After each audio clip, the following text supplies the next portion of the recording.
Hi friends.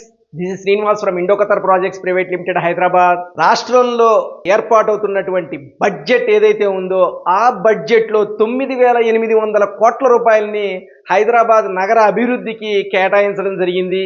ఈ హైదరాబాద్ నగర అభివృద్ధి అంటే పర్టిక్యులర్గా ప్రభుత్వం నగర శివారు ప్రాంతాలు ఏవైతే ఉన్నాయో ఆ నగర శివారు ప్రాంతాలపై తన దృష్టినంతా కేంద్రీకరించింది. నగర శివారు ప్రాంతాలంటే రీసెంట్గా గవర్నమెంట్ గత కొంతకాలంగా చెబుతున్నటువంటి ఫ్యూచర్ సిటీ ఏదైతే ఉందో ఫ్యూచర్ సిటీ అభివృద్ధికి దానికి సంబంధించినటువంటి మౌలిక వసతులపై ప్రత్యేక శ్రద్ధ వహించింది. మోరోవర్ హెచ్సిటీ పేరుతో హైదరాబాద్ సరౌండింగ్ ఏరియాల్లో కొన్ని ప్రాంతాలని అభివృద్ధి చేయడానికి కూడా కొంత నిధుల్ని కేటాయించడం జరిగింది. హెచ్సిటీ అభివృద్ధే కాకుండా అండర్ గ్రౌండ్ పాసేజెస్ ఏవైతే ఉన్నాయో వాటి మీద ప్లస్ ఫ్లైఓవర్లు ఏవైతే ఉన్నాయో వాటి మీద కూడా ప్రభుత్వం ప్రత్యేక ఫోకస్ దాని మీద దృష్టిని పెట్టడం జరిగింది.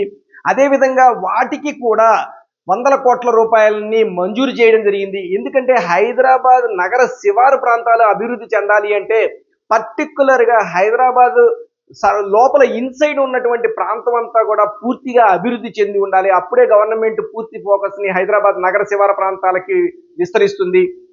ఇంకొక విషయం ఏంటంటే హైదరాబాద్లో తాగునీటికి సంబంధించినటువంటి వ్యవస్థపై కూడా ప్రత్యేక దృష్టిని సారించింది. తాగునీటికి ఎంతంత నిధులు కేటాయించాలి, భవిష్యత్ అవసరాలను దృష్టి పెట్టుకొని వాటిని ఏ విధంగా రెక్టిఫై చేయాలి అనే విషయాన్ని కూడా గవర్నమెంట్ ప్రత్యేక శ్రద్ధ వహించడం జరిగింది. మోరోవర్ ఇంకొక విషయం ఏంటంటే మన హైదరాబాద్ డ్రైనేజీ వ్యవస్థ ఏదైతే ఉందో అది నిజాం ప్రభువుల నాటి డ్రైనేజీ వ్యవస్థ. కేవలం మన హైదరాబాద్ ఏదైతే ఉందో హైదరాబాద్కి సంబంధించి 5 లక్షల జనాభాని బేస్ చేసుకునే అప్పట్లో ఒక డ్రైనేజీ వ్యవస్థని ఏర్పాటు చేశారు. ఆ డ్రైనేజీ వ్యవస్థ ఈ రోజున 1.5 మంది హైదరాబాద్లో నివసిస్తున్నా కూడా అదే డ్రైనేజీ వ్యవస్థని రెక్టిఫై చేసుకుంటూ అంటే దాన్నే కొద్దిగా మార్పులు చేసుకుంటూ అదే డ్రైనేజీ వ్యవస్థని వాడడం జరుగుతుంది.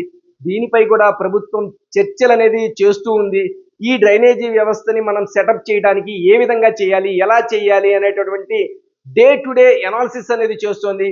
అందుకే ప్రభుత్వం కూడా ఇప్పుడు ఏం చేస్తుందంటే కొత్త నగరం అంటే ఫ్యూచర్ సిటీ అని, ఫోర్త్ సిటీ అని, నెట్ జీరో సిటీ అని రకరకాల పేర్లతో మన గవర్నమెంట్ టైం టు టైం మన శ్రీశైలం హైవేలో ఉన్నటువంటి కొత్తగా ఏర్పాటు అవబోతున్నటువంటి ఫ్యూచర్ సిటీ గురించి ఎప్పటికప్పుడు చెప్పడం జరుగుతుంది.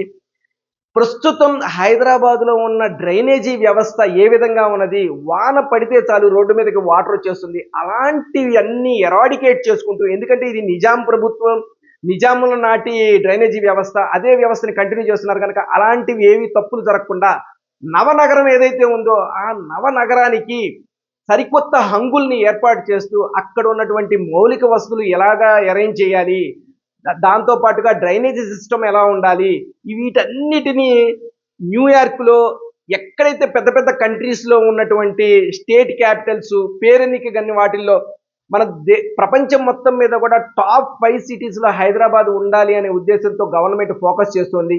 అలాంటప్పుడు ఈ డ్రైనేజ్ వ్యవస్థ అనేది చాలా ఇంపార్టెంట్. అందుకనే మన నవనగరం అనేటువంటి ఫ్యూచర్ సిటీ ఎక్కడైతే ఏర్పాటు అవుతుందో ఆ ఫ్యూచర్ సిటీ ఏర్పాటయ్యే ప్రాంతం ఏదైతే ఉందో ఆ ప్రాంతంలో అన్ని రకాల మౌలిక వస్తువుల్ని సక్రమంగా ఏర్పాటు చేస్తూ ముందుకు వెళ్ళాలని చెప్పేసి రేవంత్ సర్కార్ ప్రయత్నిస్తూ ఉంది.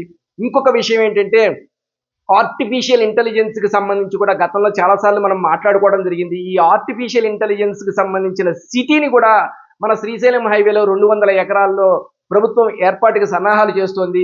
మన గూగుల్ కంపెనీ కూడా ఆర్టిఫిషియల్ ఇంటెలిజెన్స్కి 200 ఎకరాల్లో ఏర్పాటు అవబోతున్నట్టు దానిలో తను కూడా ఒక ప్రముఖ పాత్ర పోషిస్తామని చెప్పడం జరిగింది. మెక్డొనాల్డ్ కంపెనీ కూడా మన హైదరాబాద్లో పెట్టుబడులు పెట్టడానికి ముందుకొచ్చారు. అది కూడా మీరు రీసెంట్గా న్యూస్లో చూసి ఉంటారు.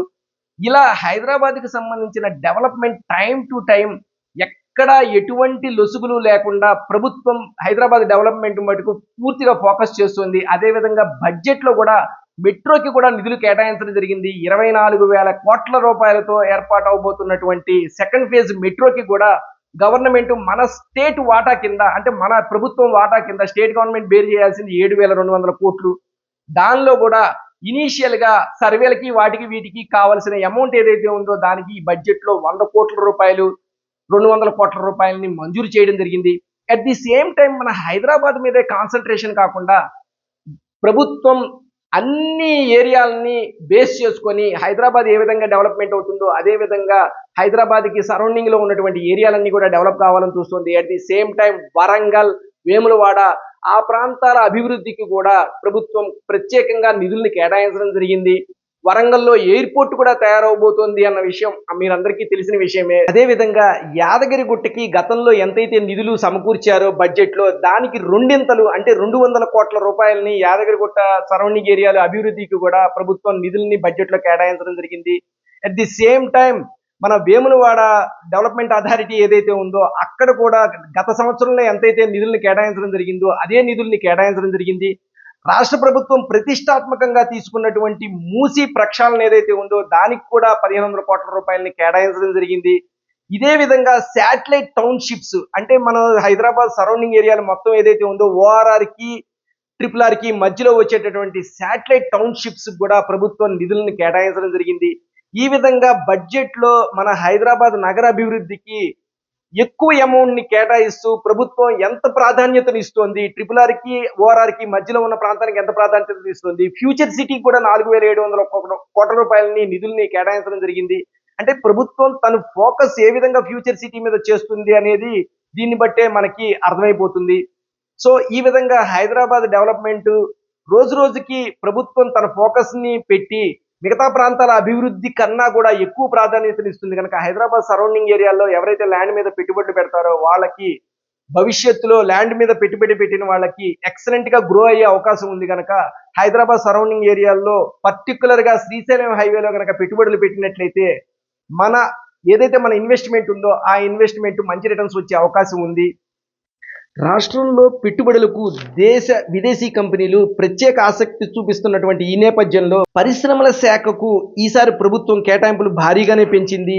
ఎందుకంటే మనం ORR కి RRR కి మధ్య ఎక్కువ ఇండస్ట్రీస్ ఏర్పాటు చేయాలి అనే ఉద్దేశంతో ఉన్నారు.